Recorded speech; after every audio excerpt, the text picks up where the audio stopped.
Halo runs.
between those two.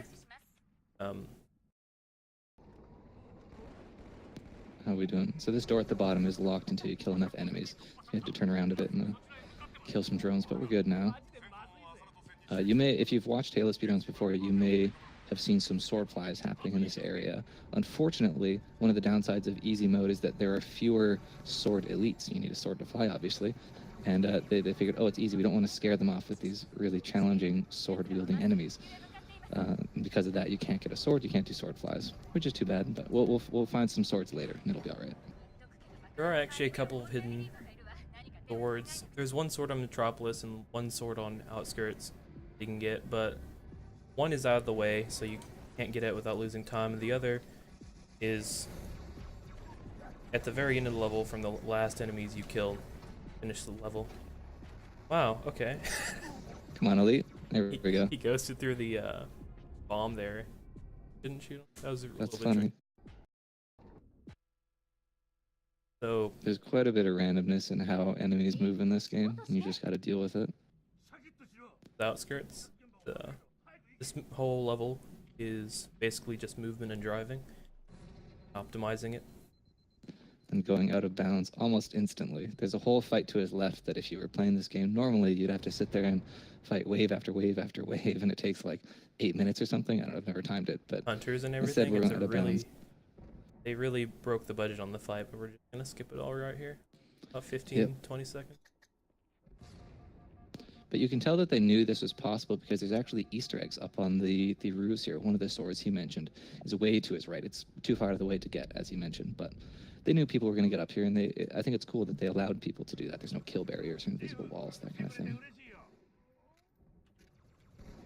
Like kill barriers and such weren't really in games that were this old or before. They really, realized how much people like to explore and such. And there are a couple things on this level that you won't see either, like there's a warthog that spawns that's invincible, which people believe that the developers added in to enable people to launch such wherever they can go. That was really popular in Halo 1. So something that we haven't mentioned is as you walk through that hallway there, you picked up a pistol. And that's actually more significant than most people might imagine. If you haven't played Halo 2, there are a bunch of levels where when you finish the level, it actually, whatever weapons you have equipped and whatever your grenade count is, you're good. It'll actually carry those weapons and grenades over to the next level. So if you have a sword in one level, you can carry it on to the next level. However, the game has a little check where it'll decide for you. If it thinks your inventory is too weak, if it thinks you have crappy guns or you're out of ammo or something, it will actually give you fresh weapons, which in this case, when you go from Outskirts to Metropolis, you do want that to happen because the new kit it gives you, I believe, has a rocket launcher in it, which is much more powerful than the battle rifle that you typically have in this level.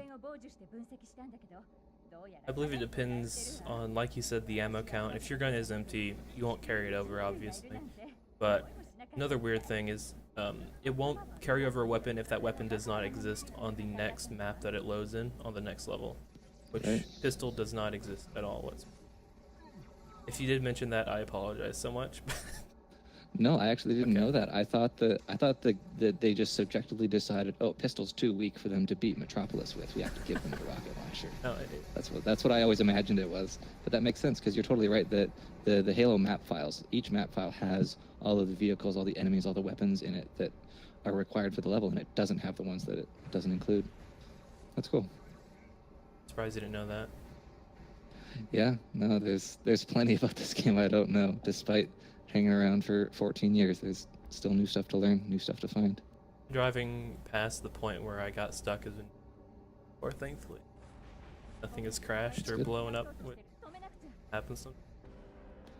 Yeah. Now, if you were to watch a legendary run of this, you'd see the Warthog being used here. Is that right?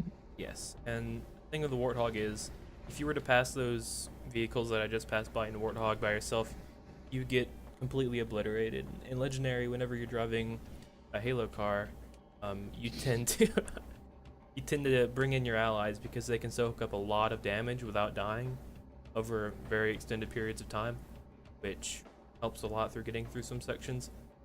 This whole level, if you didn't have a ally in your Warthog when driving one, you would pretty much die within seconds. Yeah, I've seen a lot of speedruns where, the ally just happens to die or he just decides not to get in, and you just watch the speedrunner just cry and moan. Oh, they're driving down the hallway or the highway. They just know. They know they're going to get to that point and they're going to get blown up, and then it's over. In the IL, in full game, you typically wait for one ally to get in the hog while there isn't another one in the turret already, but in ILs, you also risk the fact of going faster and not picking up that second Marine. Having the possibility of not soaking up enough damage, dying. Well, you soak up the damage. Yeah. So that's Outskirts. We're now onto Metropolis, and you'll see he gets a brand new inventory. I guess it's extra nades you get there. Yeah. The whole purpose really of canceling out the carryover from Outskirts of Metropolis is the nades, which you need for two sections. The Wraith board near the end and the Scarab board also near the end. Right, the famous Scarab board. So I have to ask. I'm aware. So I'm not a native Halo 2 speedrunner. I'm mostly focused on Halo 1. I'm aware that there's a way to completely break the level by deloading the Scarab. How risky of a version of this strat are you gonna do? Are we doing the marathon safe slow walk in? No. See, we're going on hard. easy, typically new runners believe that they get Scarab deload because they're going too fast or something like that. But the thing is, the game is on cycles. You delete trash basically. So whenever it decides to take out the trash, and you're on a bad cycle, you will always have Scarab deload. If you go fast enough, if you do the section within a range of say 5 to 7 seconds off of perfect driving, you will never get Scarab deload. It's a weird little glitch in the game, not like anything I've really seen, but if your driving is clean throughout, which this is a very consistent level, then you almost never get it. But it does soft lock the game. It's a barrier for new runners, but hopefully I won't be showcasing that. So is there a way to tell which cycle you're on, or is it just totally by feel? It's the most feeliest thing in Halo 2, probably. A little bit of a way to tell is how late these Scarab legs are. So if that last one I just passed is going over my head, I'm probably going to get Scarab deload. Alright. Now I want to explain this grenade trick, because there's a very quick button glitch that's going to happen. As soon as he hops onto this Wraith, typically when you board a Wraith, you have to punch the shielding where the pilot is 4 or 5 times, and then it opens up, and then you can throw a grenade in. But if he throws a grenade as he's boarding, it actually allows him to throw it inside, and it pops the driver out way faster than you ordinarily would. I find it silly that you do that glitch in Halo 2 while that was a feature in Halo 3. I wonder if they knew about the glitch and actually thought it was a really good idea. Yeah, I've seen that happen. So this was the sequence that had to go very fast. It looked pretty quick. It was. Apart from hitting a wall, it was, and walking to a Marine awkwardly, it was pretty good. That's good. Now it's time to board the Wraith. There's a few different ways to do this. People used to do a super bounce down by that tank, but I think modern runners mostly do the double grenade jump here. I was considering doing the super bounce because of how cool it was, but practice it more, I'd say. Oh god, my antenna is twisted, and I actually don't know the lineup. That's weird. I believe in you. I won't talk over the voice cue. Really weird, but I've actually never seen that. Nice. That was really cool. I like that the Halo 2 runners who have all switched to the Japanese version have had to relearn the audio cue in Japanese. A bit silly at first, but we didn't go over the Japanese thing. We played Japanese because it's faster, mainly on Armory. It saves about 5 to 7 seconds, people are assuming now. And that's mostly due to dialogue. People just talk faster. It was about 10 to 15 originally, but over the couple years that we figured it out, we've realized, hey, all these skip dialogue. They don't save as much Japanese. That's funny. Well, that's Metro. Now, plot twist, we're playing as the Arbiter. Guess what we And have? we're gonna do something horrible to our allies. Yeah. Our allies are really slow, so we don't Yep. need them. We can handle. Yeah, the door he just walked through takes a long time to open, to close when they walk through. Oh, sword flying time. Want to explain it in 5 seconds? You zoom in, you trick the game into thinking you're lunging with your sword with a button combo, and then you fly like that. Boom, first try. So, this next section here is basically all combat. You have to know how the sentinel spawns. Okay. Want to get to the button here as fast as possible at this door to open it for a phantom. Then you want to kill 2 out of 3 sentinels. Certain one you don't kill, which is the one that's closest to whatever cube it will despawn in. After that, you want to kill the next 5 that spawn after them. It's really impressive to me the specificity with which people understand all the triggers to get the doors open in this game. You know, when I was a teenager playing this game in 2005, we just kind of ran around shooting stuff, and then the door opened. I guess I'm going now. And that explains why our runs were all twice as long as the ones that happened today. So I just killed 5 and got extremely lucky, so this should be faster than average. Because the guys that I didn't actually mention, but we have to kill.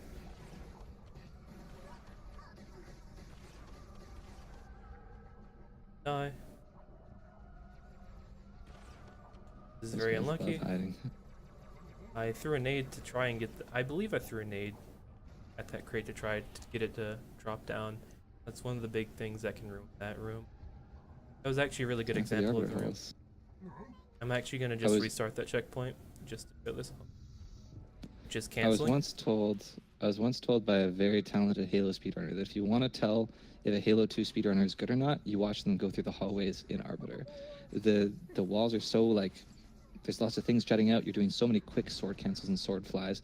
Just people who can move through that very quickly are good runners. I feel self-conscious because I messed up the first one. You're doing great. You're doing great.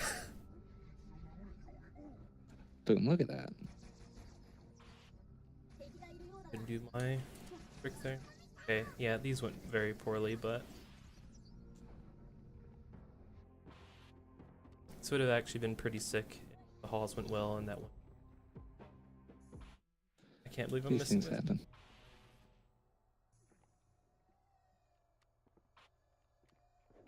I jumped over there because sometimes you can displace your hitbox off a thing so much throughout those halls that you can actually just happen a couple times. Alright, so I assume you're going to attempt to clip through the glass with the sword? I didn't get it, but Not quite. I can explain that trick It's like real a fast. 1 or 2 frame trick? About like a 2-frame trick, like Goat Rope said. Obviously very hard to get. You have to have him in a perfect spot as well as have your nade in a decent spot. And your nade boosts you towards the fleet that you lunge at. The moment that you lunge, the grenade explodes, making you go through the glass. On PAL 25, the trick is literally free. You can just pull the right trigger, lunge through the glass like it's nothing. It's That's pretty because silly. I guess on the European system, the game updates less often, so there's more leeway to sneak through. A lot of the tricks in this run are possible because of the 30 tick rate and how the melees work, which is a big difference between this game and MCC. In MCC, you will have a patched version of Halo 2 with a tick rate of 60 instead of 30, and we'll have melees that do not carry momentum, which makes, quite honestly, every trick in this run possible. Yeah. I'm going to check right now the difference between Halo 2 and Master Chief Collection. 6 minutes on easy, 16 minutes on legendary. Pretty big. So we killed some allies earlier to skip some dialogue, is that correct? Yes, one grunt speaks to the hologram heretic elite that spawns down below, which loses some time. I threw the nade weirdly. So right now I need to kill these guys so that I can have a big door open. It's going pretty well so far, apart from that on this one. I always feel really stressed watching Halo 2 speedrunners do this room because all these targets are so tiny, and as far as I know, the auto aim doesn't actually track them at all. Does Or not. really Not like weakly if it does. not like in Halo 1 non deadly. Yeah, seems very tough. That was good. That was that was actually a decent time since we got the spawns up front of the door, which is a big factor in that room. Thread I used So for this that is an auto scroller, right? Yes. This is one of 2 main auto scrollers in this run. This one has enemies, so you can be preoccupied and look like I'm doing something. The other, not so much, sadly, but I've heard that there's been a lot of research into like reading the triggers of the game, trying to figure out how to make this thing go faster, or how to glitch out of the walls, or how to do something to skip it. But so far, nothing. there has been methods like to ghosts through like one of the ground level floors here, but this entire room at the very bottom, until you get to a certain point, is basically protected by a scarab-sized death barrier. So it's quite literally impossible to skip it at this very moment because of that. If there was no death barrier, you could just jump down through these little obstacles here and reach the door within like 30 seconds. It would be a very That's nice too bad. level. I believe every level in this game except for Oracle is sub 10 on every category, except for maybe no, I think I could check. Let me check. I think every IL. I know Killer Cryphon had ones a don't 9-minute Gravemind legendary. Yeah, that's not on the website. There's a 1048 Gravemind and a 1232 Oracle for legendary. On easy, you have the world record for this level, 1056. Longest level by a couple minutes there. Yeah, I was also once told that this is one of the easiest levels to die on easy difficulty, especially the next room you're going to be in. And I did die in it. on the elevator, you can very easily die to a fly just walking behind you and punching you in the back, which is an insta-kill on Halo 2. Which is why, typically on Legendary though, people walk into this wall, which puts your the camera in your head into the object and makes it so that the enemies do not see you. It's an old Slasso strat a long time ago that still used. That's cool. I didn't know that. So how close are we? We are going to drop down in 30 seconds. Next section is pretty fun. It's very... The execution in the next section is very tight. You have to know what you're doing very well to get it within a certain range. Hopefully I can show it off well. There are a lot of sequences in Halo games where you end up in a room that they lock you in, and then just wave after wave after wave, like 8 or 10 or 12 waves of enemies will come.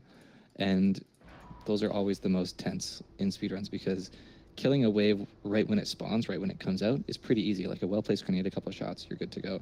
But as soon as you get behind, and if you let one wave live for a while, and now you've got 2 waves to deal with, they start spreading out, and it's way harder to be efficient and to be fast. So it's up to Dustin to pull that off here.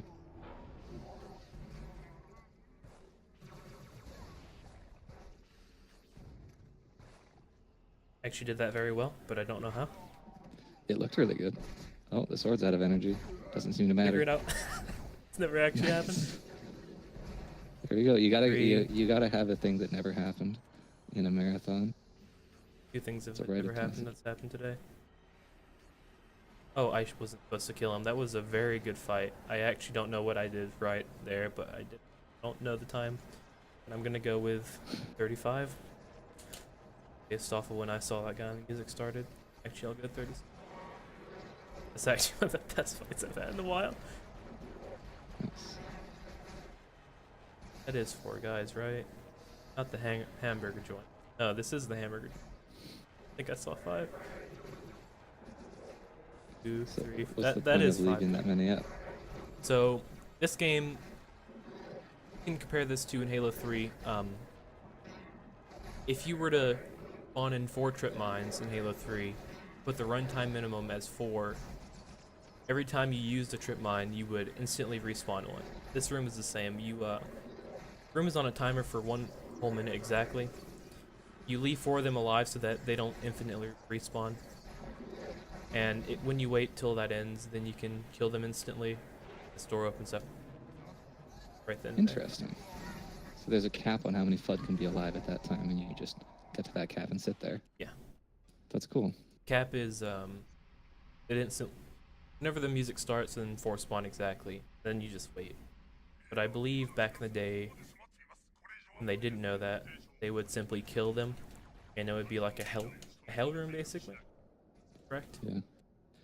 I have to say, this was 15 seconds ago, but that was a very nice clear of the room. Oh, here we go. It was a very nice clear of that door room. I've seen a lot of people lose runs even to a grunt or somebody running around the corner, and you have to chase him down, and he keeps the door open, and as long as the door's open, the level won't progress. I thought of that clear strat a while ago.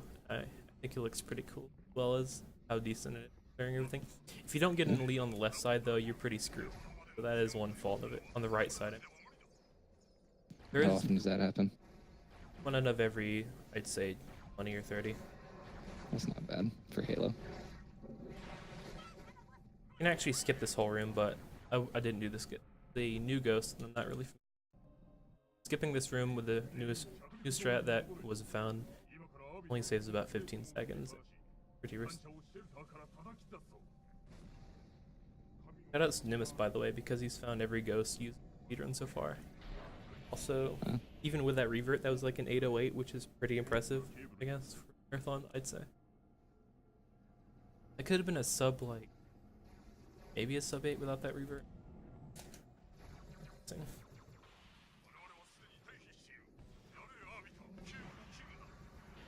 I'm not gonna. I often see speedrunners try to get fancy here because you've got time to kill.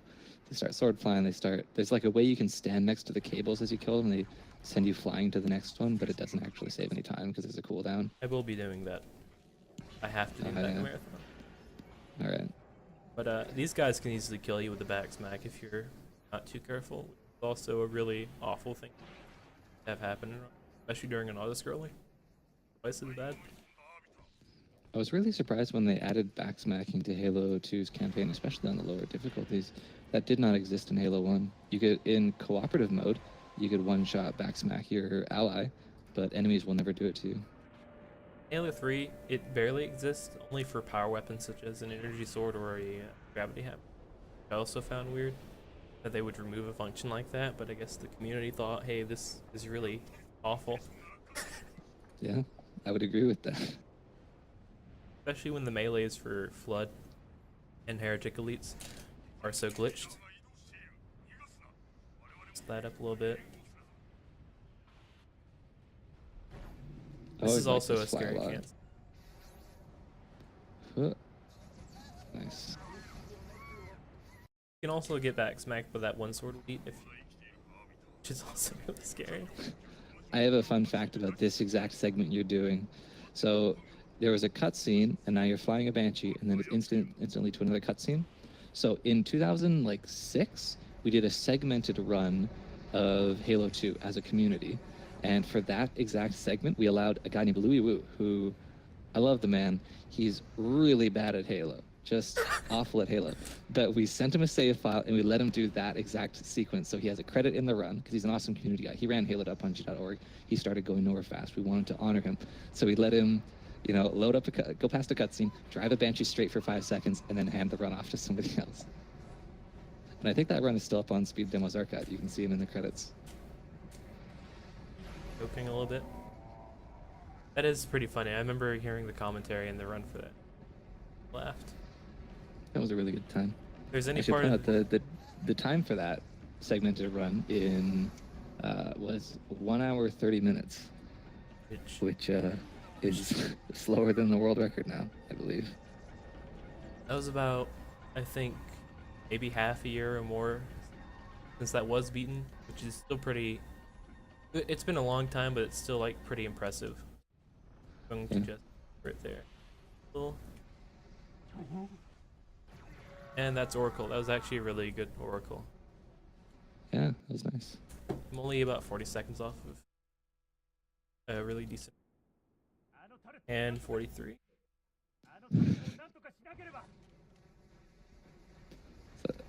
So this is Delta Halo. Awesome speedrun level. Very short, like 2:30 or 2:10 or something. This level, apart from the very ending, is all movement next. Well, it's one of the most consistent levels in the game. There are some cool launches you can do. One I won't be doing because IL strat. A lot of out of bounds driving, which is really fun to watch if you play this game casually. Yeah. It's just an interesting level overall. People enjoy it. It's short and there's a lot to do. The small span of time. Where the legendary run is actually faster than the easy run, because right at the start there's a white elite who has a sword. You can aggro him, steal the sword, and start doing fancy sword flies. Those guys aren't supposed to be here. Close call. Don't want to get your vehicle stolen. I really like this trick. Oh no, trolled by the wraith. That was extremely unlucky with this, like the slides that I got as well. That's really unfortunate. Oh my goodness. Okay, I got a checkpoint. Round like two. I made sure, but that was pretty hellish right there. That Yeah. Especially on easy. Look at these guys go. yeah. This is probably the worst spawn to get here, but I can salvage it real fast. I'm gonna go for the left one. Is that one a bit safer? Yeah, I would say so. A lot of things are happening right now that I'm a bit overwhelmed. That's just the marathon experience. It happens to everybody. This is when right after I said this is the most consistent levels in the. Yeah, this. Yeah, so there's a wraith on the opposing cliff who most of the time doesn't care about interacting with you, but once in a rare while he just sets his sights on you and decides to chain wraith shots at you. I'm Wraith gonna. mortars, I think they're called. I believe I'm gonna just wait the second one. I mean, I know how to avoid this situation. Then I'm. I actually can't believe this. This is extremely unlucky right now. I'm actually upset. It's all good. Okay, back to the There we most go. consistent level that I was talking We got about. That was probably the worst case scenario that I've actually never seen happen that bad. Actually, I've seen it happen quite a few times that badly, but it hasn't happened in a while. But This level's working so hard against you. I complimented it and called it the most consistent level ever, and it Yeah, challenged you me. cursed yourself. It heard you. It's listening. So you have to go into the hallway here to spawn a trigger, and then you come back out, right? Yeah, Yes. now you go out of bounds.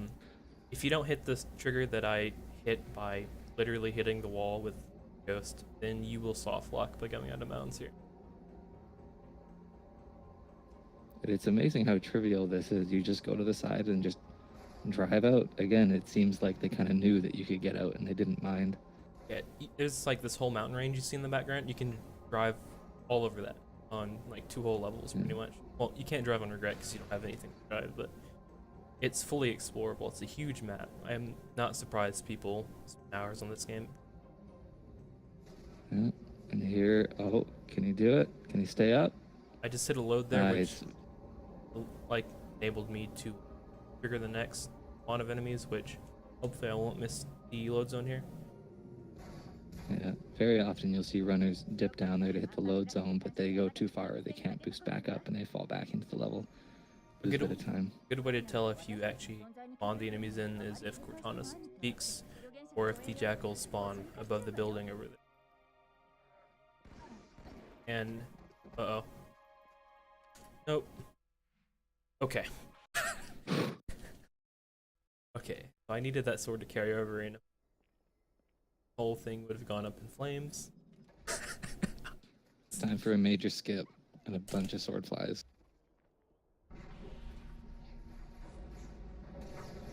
Here we go. Very nice, dude. That's awesome. That's a real run killer. I've seen so many runs just get to there super fast, and then you just fail those flies like for 5 minutes, and then it's over. yeah. Getting that first try is really nice. Especially with the movement that I had there, it was really good where I jumped over the crate. That's extremely hard to pull off. Yeah. So as you may have guessed, he's not supposed to be on this gondola right now. He's supposed to be back on that platform fighting enemies as this other gondola makes its way slowly over to you, and then you're supposed to hop onto that one, and it makes the entire trek back. But if you intercept the second gondola, then it thinks, oh, the Master Chief is on me. I need to go the other way, to the other place. And you save, I don't know, 4 or 5 minutes probably. I've actually never done this level casually for like about 10 years. So I actually don't know for sure. But it would. I don't think anybody it has, saves so you quite can a just bit. make up times. It saves about 20 minutes. Impressive speed. Yeah, absolutely. I'm. This clear here is notoriously hard because there's all these little Oh, I killed him. nooks and crannies to hide in. They're programmed to hide once a certain amount of enemies die, I believe. At least the elite. So that happens. Very rude. Yeah, a lot of sections they just hide after a certain die, and they just bully you. Also on the raves, like they go backwards at the same speed that you walk forward, so they're just staring you down. This game is really a big bully. I honestly don't like it because of that, but pretty fun. So I really like this trick that you're about to do. So he's gonna sword fly to this enemy, but the eventual destination he wants is actually to the left. So he's positioned himself against a little wall on the platform, and as soon as he starts to sword fly towards this grunt on the turret, it just bumps him to the left slightly, and then he lands up here. one of the more crazy flies in this run. It's very stylish. This level is pretty much mostly auto-scroller, sadly. The gondolas and the elevators are throughout the level.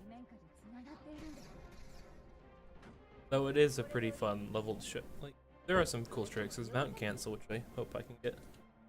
It's a pretty fun trick.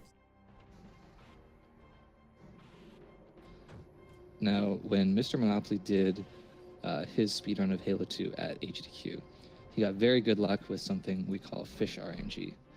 As you take this underwater submersible gondola thing through the ocean, sometimes, for some reason, one of the fish in the water will just sail through your gondola, and you get to look at it for a second. I really hope that happens. Here, we can look for fish. Online. That's about all there is to do here. And there have been pretty extensive efforts to skip these segments. Pretty recently, in the last few months, 6 months, people have started doing really extended butterflies, which is a trick where you basically punch at an enemy over and over and over and over and over, and it kind of lets you fly across maps. And I think people have gotten close to going from one of these towers to the next, skipping this gondola section, but I don't think it's speedrun ready yet. We've seen run as PB where it's an easy run, but it's like well over a minute slower than the actual record, but he showcases a butterfly off of one of the bugs or the drones from the first room all the way to the tower, which I entered this elevator from.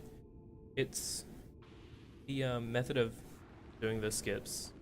There's a lot of areas where it can save you can save overall minutes throughout the run. Where to implement that trick in various sections. Really new and hard to actually do. Personally, it looks ridiculous. Imagine being about 1,000 feet in the air from any kind of surface, punching a flood. Just staring straight up at his feet, just swinging and swinging and swinging for 4 minutes, and then the level ends. That's the Dustin special right there. I love it. Oh, you fly to the hunter as he dies, and then you can sail through him. I like that a lot. Is that your invention? Yes, it saves original? Literally 1 second. Dude, every second counts. Has it seen a large-scale adoption from the other Halo 2 speedrunners? Have the other speedrunners adopted the Dustin special? Did they do it? They have not. I don't think they're aware of it. They probably think They're too I've gone scared, I think. crazy if I'm calling tricks by my name. So I don't blame them. But it still saves a whole second. Try it. Yeah, next time I do a Halo 2 run. You'll do it when is that correct? Yep, but that's not gonna have sword canceling, so I can't do it.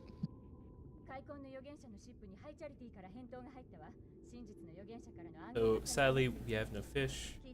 I put my fish in the toilet when I was a kid, so they know. Oh no. Nothing's happening. The next trick coming up here is Mount Cancel, which is pretty consistent. As long as I play like a robot, of course. No, didn't you learn don't call things consistency? It's really hard. Okay, yeah, this is probably the most RNG dependent trick in the game. Yeah. Has taken me 2 years to actually get to this point where I can do it, and hopefully I can get it in this. I can't wait to see it. Regret is really cool. It's correct me if I'm wrong. It seems like it's one of the most popular levels for people to grind individual level runs on, just because there's so many tricks. It does have some auto scrollers, but there's still so many skillful tricks that are like pretty tough to do. Getting like a god run of this is really impressive. The thing about the ILs is, that's silly of me. The thing about the IL is that you don't spawn with the sword like we do. So you have to. There's a glitch. I assume it's a glitch because you can farm a spawn of 2 elites. No, you can farm a spawn of 1 elite. There's a chance he's a sword, but throughout the entire game, apart from that one area, the exception of a blue or red elite holding an energy, they shouldn't. And you farm for that energy sword drop, which enables you to complete the level like you would normally in a full game run. Is about 11 seconds slower. It's one of the more grind heavy runs on easy, sadly, but yeah, I would say that people enjoy this level to the point they do grind it out. Yeah, there's almost like a counter. It's kind of counterintuitive. I think this happens across multiple Halos, where the level that's kind of the most like awful to run, the most grindy, the most challenging is the one that people run, because there's kind of a reputation, like, well, you've got the world record on the hardest level. It's got this aura that people are after. What would be that for Halo 1 then? Oh, 2 betrayals for sure. Maybe not so much nowadays, but when I was playing a lot in 2014, people would just love to grind 2 betrayals. If you don't know Halo 1, it's a super long level. All the enemies are working really hard to kill you. There's a bunch of really tough tricks, and it's like, it was like 18 minutes long. It's probably much faster than that now in 2018, but that's what people love to do. I believe a runner by the name of Not Brad, which we just call him Brad. I believe he beat the record very recently. He's a fairly new runner. I'm actually surprised he got to that point where he could do it. But it's probably one of the more impressive legendary ILs. I watched through the whole thing because it is one of my favorite levels, coincidentally. Yeah, look at that, 11:21 by Brad. That's really impressive. I don't have a sword. I am freaking out internally. Uh-oh. Found the sword. We're good. Runner, by the as long way. As it's not falling off the ship. 2nd place, by the way. So you are the... Oh, do you want to talk about the regret fight? A little bit. So, right now I have to kill a big prophet called Regret, who is a leader of the Covenant. If I kill him too soon, it will soft lock. If I kill him too slow, I lose time. On Legendary, he's probably one of the most like challenging things about the run. He has a bunch of energy sword elites and plasma rifle elites that run through the entire thing, trying to kill you. Everything wants to kill you, and they do a really good job of it. But on easy, like most bosses, he dies in about 2 hits, which is it's a norm. On Legendary, he's got like he just goes invincible, and you have to just wait and survive over and over and over. Yeah, he teleports throughout the room, completely random. You have no clue what's going to happen throughout the room. It's killed so many of my friends. It's one of the worst sections of this game. That was at like a 918, which I'm really surprised how much I flubber jammed. But well, it looks solid. It is actually pretty solid, this whole run, apart from Delta Halo. We don't speak of that, though. No. So this is Sacred Icon. This is, if I recall correctly, the first time in the Halo series that we see the brute enemy type. Yes. As you can see, there's a corpse on the ground. You get to see a lot of corpses before actually fighting them, which is a weird decision, in my opinion, but I guess it worked out.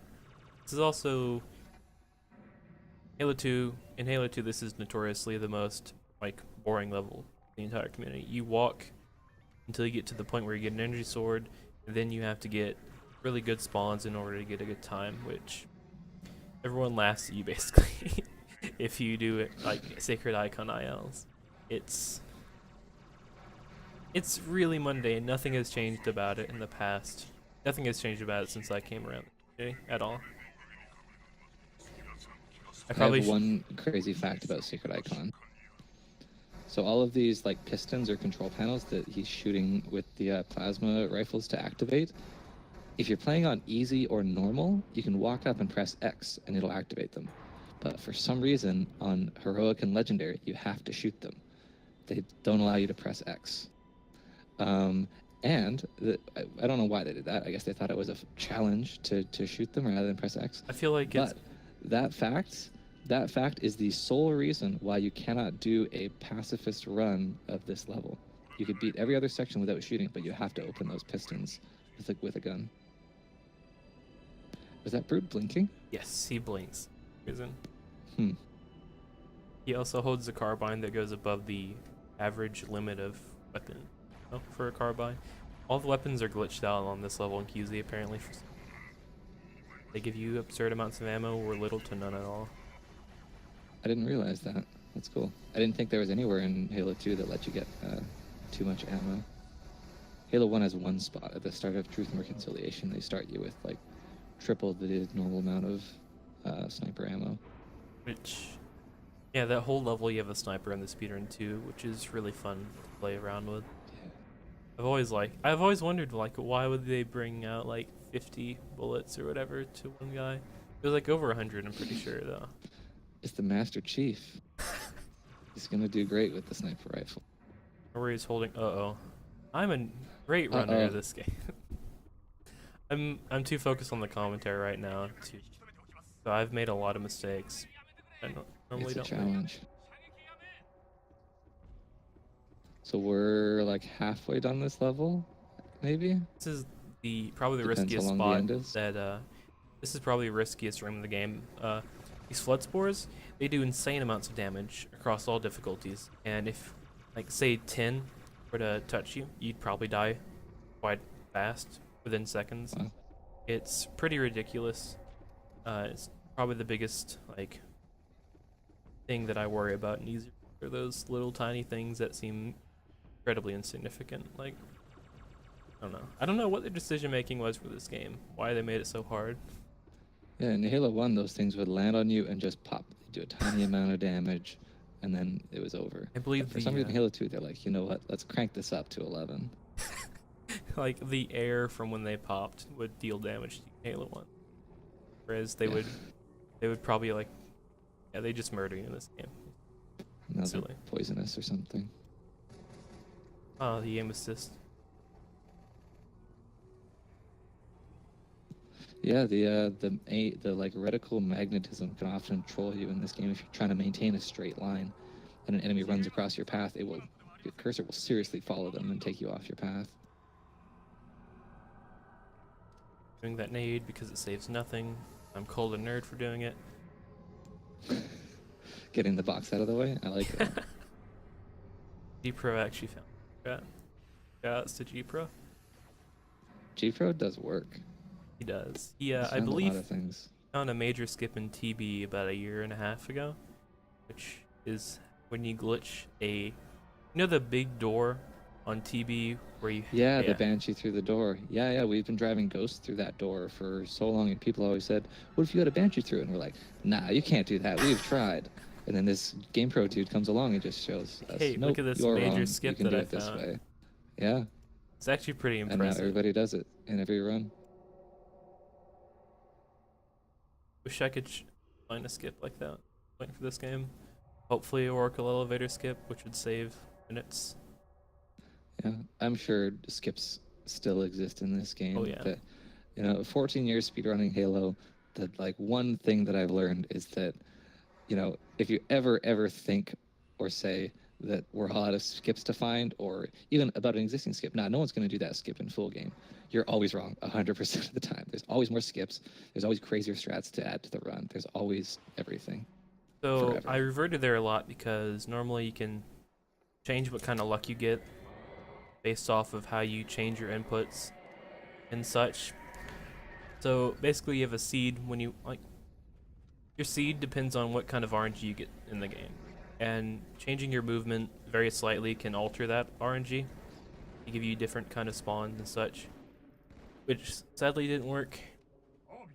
So you're trying to get a spawn in position to sword fly at, right? Yes, there's multiple sword flies you can get in that section that can save or lose time depending on what they are, but sometimes they don't spawn at all, which I respawned about 5 times with that one. Sucks, but now those turrets that you just grenaded, my understanding is that the elite that's allied with you, that's helping you fight here, will actually sit on those things, and yes. when he's sitting on them, he's completely useless. Yeah, he doesn't know how to aim. He doesn't do damage. He's incredibly useful right now with a sword, versus when he's in a turret that he misses 90% of the time. Yeah. Oh. Okay. Did I miss the screech? Yeah. This is either fast or incredibly slow, but I think it was. So there are pretty important audio cues here, right? Anytime the spawns happen based off of whenever they start screeching. The entire spawn system, there are a few variations of how they can spawn. Sometimes you can get like 5 to 7 in one spot in one spawn, whereas you can get like 3 in another spawn, and those spawns vary greatly on how much time you can save off of them. There's sometimes a delay in when they spawn as well, which can affect the time very, very much. And is there any way to manipulate those, or are you just kind of stuck with what you get? It's too much of a complicated situation to manipulate in any way, as far as I can tell. That's too bad. It's one of the most RNG heavy sections of the game. So this is QZ, which is one of my favorite levels. It involves very optimized driving throughout. I messed up a little bit, but that's fine because there's a lot more to show off. So when I get to a certain section, it will be pretty much all close quarters. Like sections you're supposed to pretty much just walk throughout the entire run-in, casually, of course. But I'm going to attempt to get past all that in under 2 minutes, hopefully. Halo level designers have spent many years putting forth the most valiant efforts to prevent players from getting vehicles into certain areas, and time again, with very few exceptions, as we were talking about the Banshee on Two Betrayals, Halo runners find a way. If you try to put a little blockade, we're going to go over it. If you try to put like a door, we're going to find a way to open it. We're going to get it in there, and we're going to drive it through your level faster than you thought we were supposed to. Checkpoint. Okay, I didn't soft lock.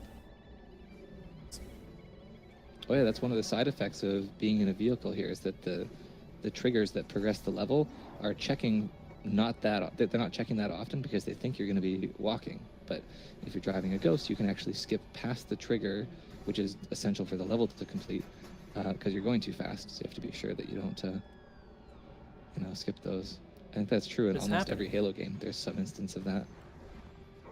I accidentally flipped because such a small piece of debris I thought wouldn't be physical, like wouldn't be interactable with the Ghost at all in any way, so that sucks. But this is still pretty impressive in terms of driving.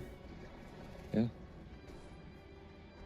What really sucks is the flood can actually attach to your vehicle, and based on where they attach, on the front or back, they can either make you save or lose time, I believe, by how they punch you. If they punch you from the back, it like boosts your Ghost slightly forward, while making it slightly more hard to control, which I find it silly, but I do think that does save time.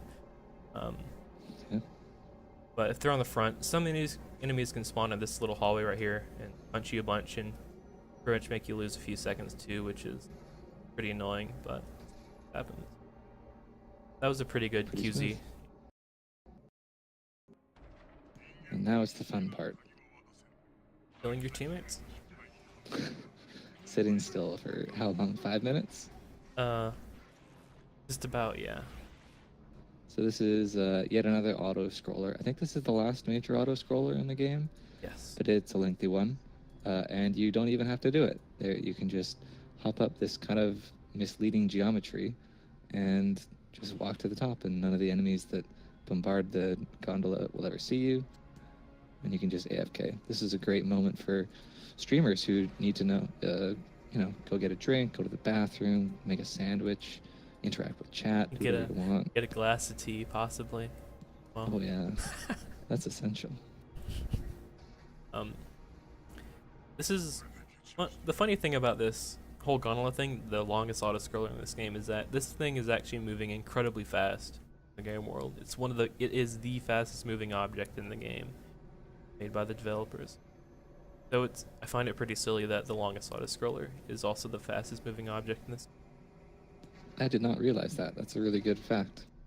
Thank you. Way back in the day when we were, young budding speedrunners, first faced with this really boring auto-scroller, we knew you could climb to the top. We knew it was super boring.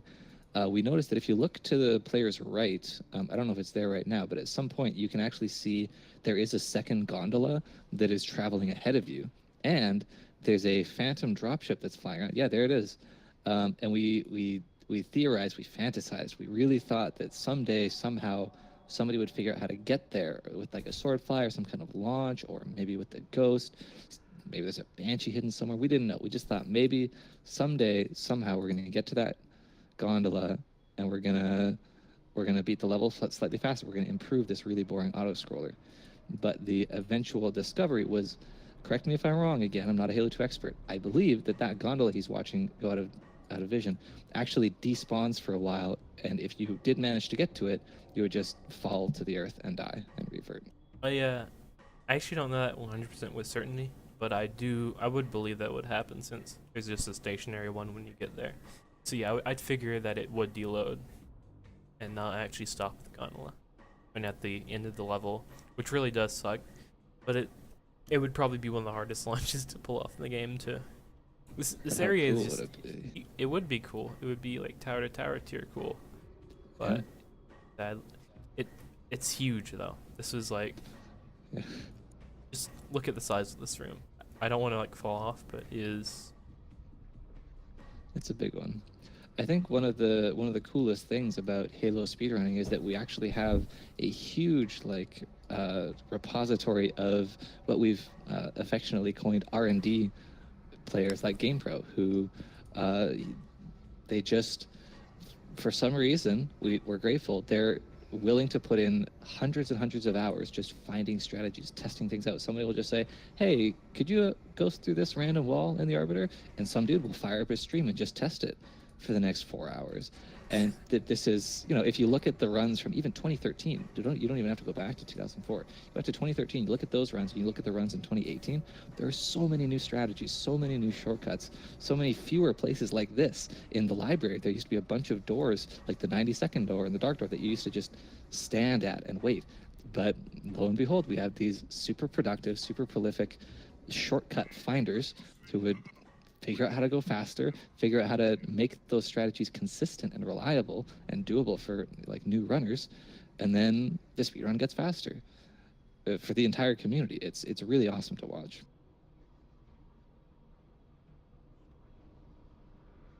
so after this level will be Gravemind, which is arguably one of the most execution heavy levels in the entire game.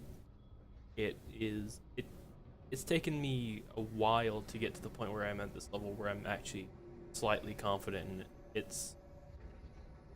I can't stress enough how difficult it is, and it's also one of the most RNG dependent in a certain section where you have to skip an entire section of the game, and you have to rely on RNG of how the brutes act that have to punch you down a tube that you would butterfly off of upwards after hitting a load zone, which allows you to skip about 2 minutes of gameplay in one section. Hopefully I don't miss this. I'm fine. Very nice. And that prison skip is actually relatively new, right? Like within the last year, I think? I know. I believe it was 2 years ago, and it's found by Mr. Monopoly. I remember Time flies. about years ago because I started 2 years ago. I was the type of person who capitalized on such a new trick. There you go. That's smart. We made it through. We got past the auto scroller. We're thrown right into some combat. Probably one of my most favorite levels in this game. Once you can get this whole level down, it's really exciting. But honest. It's a very, very impressive to watch a really tight Gravemind run. So much combat, so much like precise movement, your sword flying everywhere. It's very cool. So there are 4 load zones in this level that trigger enemies spawn, and right now I'm standing at the intersection of 2 of them. It's either an intersection of the 2 or a gap between the 2, which spawns loads of enemies, which you will never see, sadly. But just believe me, I am doing something. That was a very clean room. Spawns are really good as That well. was super fast. I guess I haven't watched Gravemind in a while. I thought that room was going to take longer. That was really cool. Yeah, there's an extra spawn on Legendary, which you have to deal with. But easy is fast. That whole room is under a minute. Wow. Right here's a launch, actually. Pretty new that I'm gonna try to pull off this enraged enemy. Hopefully it works. Did not work. Normally he can punch you across the gap. Saves a few seconds, but it's obviously not necessary. He's still punching me. Angry. He really likes you. So we're stealing the beam rifle, which is going to be very useful for sword flies later, as you can lock on at a greater distance. Coming up here is the trick I mentioned before called Prison Skip, which I'm going to go for a checkpoint, which I don't normally do. This loses time in a actual attempt of this run, which you kind of just have to YOLO it at this point. You're getting to the point where you're trying to save up to like 30 seconds at most realistically in a run. You have to pretty much just go through that door and YOLO it, which is really scary. Your run can pretty much just live or die in this room, fully based on how well you do. So he's positioning very precisely to bait the brutes into a certain path that are going to make them fall down this hole he's next to, while also pushing him down into the hole, so that they're both going down the elevator kind of in tandem with each other. Typically what happens here is you go down the elevator, you end up in the prison, you spend a bunch of time fighting enemies, unlocking prison doors, going up and down smaller elevators that are really weirdly designed. If you've ever watched an older Halo speedrun, you've probably seen this room. Very time consuming. But there's this new trick where you bring a brute down the elevator with you, you ride down the elevator far enough that you hit the loading zone, and as soon as you do, you start swinging at it, and if you press B, X, like punch, reload, over and over and over. It's A, B, and X with 2 hands. It's extremely fast. Yeah. It propels you towards the enemy without actually hitting them with the punch. So you push him up, and you just fly upwards magically, and you skip the entire prison. So unfortunately, the Marines down there are going to be stuck. They are not getting rescued, but you know, we got to go fast. So this is the execution heavy part of this level so far, which requires really good aim, really good execution. You have to know what to do and how to do it fast. Oh, Extremely I love hard this to pull. fly. You can get a And slide you're here. going to deliberately Yes. hit the wall. Got it. Nice. Wow. I thought you actually ended up falling if you didn't hit the wall there, or the fall deathing. It's a very slim window there. You have to pretty much like raise your feet against the part of the structure there that you pass over. It's a very tight jump. You have to time it pretty well, but you can make that and get a slide jump. I find. Oh, I love that. Shooting the elite to stun him and then flying off of him. That's so cool. A crouch like Bill Zora's there. Almost Oh. messed that up. Nice. That was clean. I've seen a lot of runs out of that room, or that section. Okay. That was weird. Oh, Don't worry, I have strats. backups. This guy's marathon ready. That's so important. I really like when you watch like a super seasoned Halo speedrunner, I guess any speedrunner, and you see them get thrown into a really weird situation that you've never seen before, and they just handle it perfectly. Like, oh yeah, that happens like 1 out of 300 times, but I've played this game 5,000 times, so I've seen that a couple dozen times, and I know how to handle it. It's just like, I can get how a do you fly have here this if I much get lucky. knowledge? I did not get lucky. I actually messed up a little bit, but that's fine. If I can fly it? No, that's a bad idea.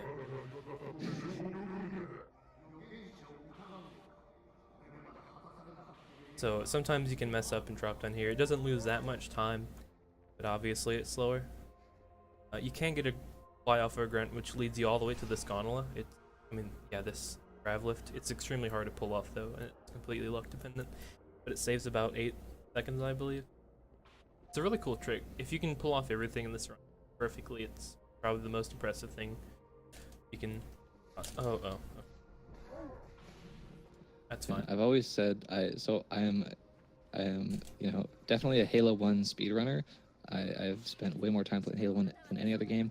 However, I will freely admit to anybody who wants to ask, Halo 2 is a better speed game than Halo 1. It is the coolest Halo speed game by far. Like, sword mechanics are just so cool to watch, and they're so challenging, they're so skill-based. Like, watching a really good runner versus like an average runner, it's just such a big difference. Oh. Okay. That was my Alright. mistake. I didn't think the jackals there would be as close, and I So accidentally. do you still do really high self damage to the Master Chief? Like Yes. if you fuel rod yourself? Right, that's another sword fly where you bump into a wall and it redirects you. That's That one cool. was more recently found. You used to sword cancel across that gap. That's how that room should have gone. Bit Let's tell sloppy. you.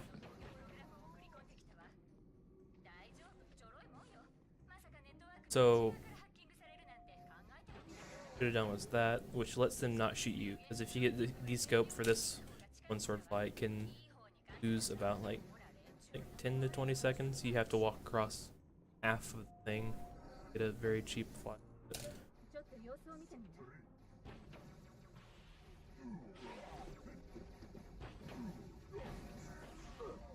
It killed me if you fuel rotted. I remember the exact, not to get too sentimental, but I remember the exact moment where I decided that Halo speedrunning had entered a new era, and it was watching the world record of this level in this exact room. And I realized back in the day, sword flying was like rare. It was considered extremely difficult. People only really did it in like a couple specific spots, and it was like they would take a couple tries. But in this room, people just sword fly to enemies like it's a combat maneuver. It's just like an extra button to them. It just happens, no problem.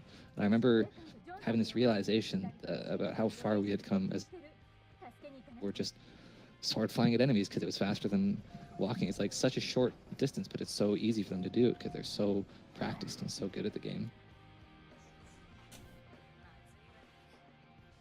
Now it's time for style points. If he gets behind me at any point, I'm dead, which is why he's so scary, even though he can die in one hit. So this is Uprising. Ever since about 2004, this has been known as the fastest mission in the Halo series, and it still holds that title. The record run for this level is about 1:24. That was It's very, very optimal. One of the coolest levels. If you want to show your friends what a Halo 2 speedrun is, this is probably the level to show them. I'm obviously not a robot like the record holder, but I can still pull off some cool tricks here. The sword flies per minute on this level is through the roof. Who actually calculated that? I don't know. I just assumed that that's true. It sounded cool to say. I'll calculate it sometime. We'll get SPM ratings for all the levels. We'll rank them. Prove this. Hopefully Grave Mine comes in close second. Hope so. I believe Skirty was one of the first runners to really get sword flying down to the point where you could do like 7 in this level, and it was super, super impressive. This is a bit fruit in the wall. So I'm gonna go for a newish trick. where you disable your fall timer basically, and allows you to hit the end trigger while in a ghost, while falling down. Hopefully I can get that, not get flubber jam Looks jammed. good. I know this trick is really hard. I'm impressed that you're going for this. Might as well. I don't think I'll get it. Let's see it. So close. That was a pretty close so attempt. close. It was worth trying. That's a super hard trick. Yeah. Yeah, the proper path for this level is incredibly long. You're supposed to go through this whole lengthy canyon sequence with vehicles and turrets, and there's like buildings you go in, but we just fly on top of the map and run to the end.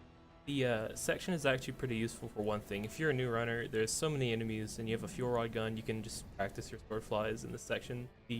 The minutes of casual playthrough that we skipped through level, which you can see right there below us, is like a whole section that area. So, high charity, very RNG dependent level, but it has a lot to showcase in terms of sword trick. So we get this first sword here. Do a lot with this sword here.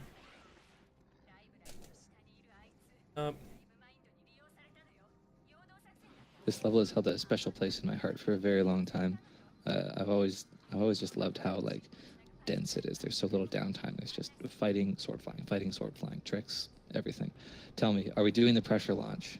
I will go for the pressure launch. Unless I don't get Nice. a checkpoint throughout the entire level, which happened in a reset run a couple days ago. Now I'm really scared of that.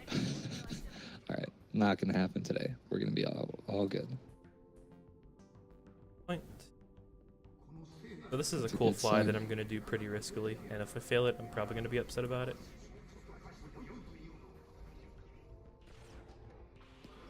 Nice. Oof. There is a gravity lift that takes you over there, but apparently that's too slow for this man, DustinEchos. I accidentally bumped into one of these bugs while doing that fly, so I went off course a little bit, but it is still feasible to save at some point or another, hopefully. Wow. I didn't even notice. Such a good player, you know? Yeah, you recovered so smoothly, I couldn't even tell that there was anything wrong.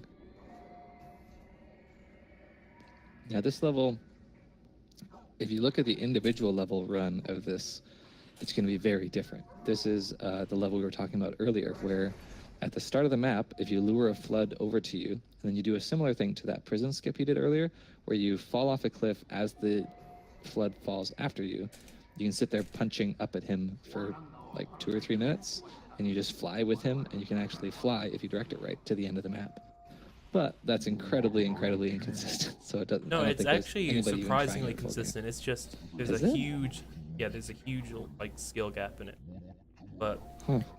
according to people who do the trick, it's more consistent than doing it on legendary full path like we normally do. Wow. Which is so you're really telling me impressive. that in the near future, I'm going to see a full game world record that includes the high charity butterfly skip? Actually, there's a full game record right now, a 1:30:05 by Rana Bandana that has that trick implemented in it. Which I That thought is was, ridiculous. Oh, pressure launch. I got the spawn. Oh, Oh no! this is exactly what happened. This is about 2 minutes, but I think we'll do fine on time. I beat the estimate last time. So this is a checkpoint glitch. Halo has them sometimes. The game will usually, like in most cases, the game will try to make sure that you're safe before it gives you a checkpoint. I mean, which makes sense. They don't want to give you a checkpoint where you're stuck with a grenade or there's like 50 enemies around you. But occasionally, the whatever function in the game evaluates how safe the Master Chief is. Occasionally, it breaks, and it just permanently thinks you're in trouble at all times, and it's impossible to get a checkpoint. It happens in Halo 1. It happens in Halo 2. I don't know further Halo games well enough to say whether or not it happens, but you are witnessing the ramifications right now. Thankfully, the part we're redoing is very entertaining. I got so that it's all cancel, good. which was good to show That off was at least. sick. Wow.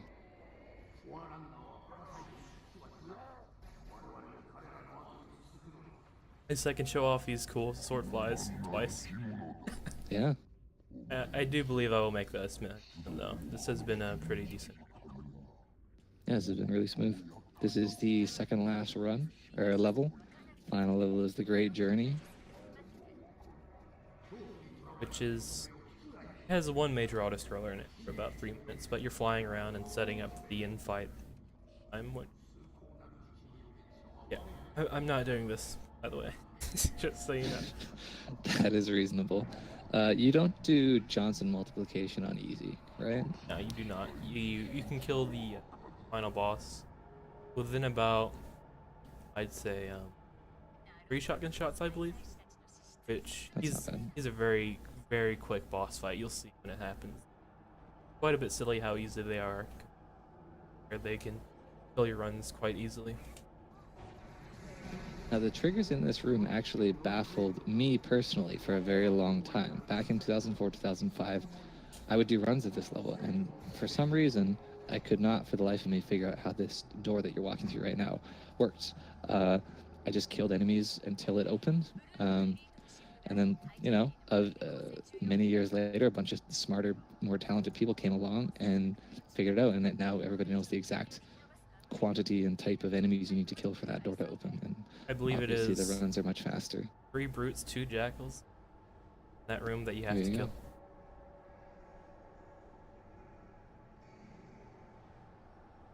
Gonna be close to. I love that sword fly with no reticle. I made a lineup for it a while ago when I first started running, which really helps. But like, you literally don't know. It's scary sometimes. I know some people, I think this came from Counter-Strike originally, but I knew people would put a little piece of like sticky tack in the middle of their monitor, or they'd take like the corner of a post-it note and stick it to the middle just so they'd have a makeshift crosshair for it. I remember I seeing never did pictures that myself, but people doing lasso runs with that on. Found it really ridiculous. oh yeah, because it's blind. It's That's a very really smart. really good strat though. Your gamer like. Yeah. So think I figured out this section in terms of consistency. Okay. Because this section is the scariest section, for me, quite honest. For some reason, it Nice. took me over a year of practice to actually get like most nuanced thing to set a strafe to the left of them. Anyways, oh yeah, this is Great Journey, by the way. There's a lot of driving in it. Even if you're not supposed to be. Yeah, lots of close quarters driving, which I really do enjoy. That went fast, so I can use that. Nice. Very proud of my bridge driving, although it's probably going to be garbage. Oh, Oh no. this does not count as bridge driving. No, this counts. This is really bad. There's a lot of brutes with the eponymous brute shots, which will push you around and flip you and knock you every which way. Yeah, it's probably the most frustrating thing about the level is that anything can happen. You can just end up in the ceiling somehow. The game doesn't care at all. That I went know this story. incredibly You kill fast. 3 brutes and it opens. I learned that at some point. Uh-oh. So, how well this has gone, this might actually gold, which is nice. Wow, a gold live on stream. Love it. Yep, this is a gold. Especially with He's that calling cutscene. it already, folks. So this is largely auto-scroller at this point. Yes. Apart from this one little time save here where normally you would walk backwards to despawn these raves, or at least the drivers in them. But here you are just killing them so that the time save you lose from load. Okay, when you walk into a load zone, you deload this entire area, which in turn freezes the entire game world. So the scarab doesn't move, nothing happens, except for these guys despawning when you come back into it. So to avoid that, 3 seconds of time is lost. We're going back into that hallway, hitting a load zone, and then coming back, simply jump down and kill them. Which That's really cool. it's a weird time so that like I assume that new runners would just look at it and say, "Oh, I guess I'll just do that." I didn't actually know about the time save until a while after. It's really weird that Yeah. there are pictures of like when you enter a different load zone, there's like a white wall right here, like just completely bland white wall, because that whole area just doesn't exist anymore. There are actually pictures of like enemies getting stuck within that wall. like Han Huh. Solo. It's I like that. it's quite weird how it freezes the game world. I always thought that was odd. Yeah. There's a similar Halo 1 glitch where you can place a vehicle, usually a Banshee, right on one of those lines where it would be past the white wall you're talking about. And then you glitch out of bounds and you skip over the load trigger. And you can actually get in the Banshee while it's in this like weird nether that doesn't exist. And once you hop in, you can actually fly out of bounds. Unfortunately, it's not useful in any speed runs yet, but it does exist. I believe on the anniversary version of that, you can turn on like the anniversary updated graphics and actually see all of that. Like you said, on PC version, that's just complete solid black. Can't really make any use of what you're doing. It's pretty weird, but all those areas do exist, like past that door on TB, correct? Yeah, absolutely, they Really do. weird. So right now we're waiting for Sergeant Johnson to drive this scarab over to the door and then blow it open. But we're not actually going to go through the door. If you're playing this game casually, if you're a kid in 2004 who just got this, you're going to see that door open, you're going to walk in, fight some enemies, walk through a hallway, and then you get to the final boss room. Unfortunately for Bungie's designers, whoever put the trigger to start the final fight in the map actually made it extend a little bit outside of the building that we're looking at. So Dustin's going to fly the Banshee into that little invisible corner of the trigger that's sticking out, and we should see a fade to cutscene, and then we'll be right at the final boss. It's pretty silly. There's like a whole entire section here, like brutes, like a very dramatic entrance to that boss fight. You just hit a wall and just wait. Really silly. Yep. And the legendary strat actually involves taking a ground vehicle, a Spectre, like basically the Covenant Warthog, and you drive it all the way up here, and then you crash it into the cutscene trigger. And if you do it right, it's quite difficult, but it will actually fall in, and you can use that for a complicated strat that we won't get into. But it does save time. So I think we're almost there. I think they're about to shoot the door after the Japanese dialogue finishes. This is a very smooth great turn. Yeah. If I first try this fight, 100% gold though. So I stare at that door so that the scarab doesn't shoot too much. If you don't stare at that door, he will shoot multiple times more, and then you'll have to wait longer. This is the boss fight. Did the one hard part of this boss fight, so that's good. Right now we So just Tartarus is completely invincible until he gets hit by the beam rifle 3 times. and there's also an like invincibility phase right here, but you have to wait like a few seconds. But the beam rifle, uh-oh, I messed up. Okay, that's Nice fine. recovery. That's time very soon, right? Yes. When it fades out. I'm now. Okay. Nice job, dude. That was a really smooth run. 123. The real big thing here was that high charity, which lost about 2 minutes, sadly, but that was a pretty smooth run overall. I'm happy with it. Yeah, nice job. So I'm gonna see. They said Yeah, we were not briefed on how to pass things off to the runners of the stream, but we trust that that'll happen.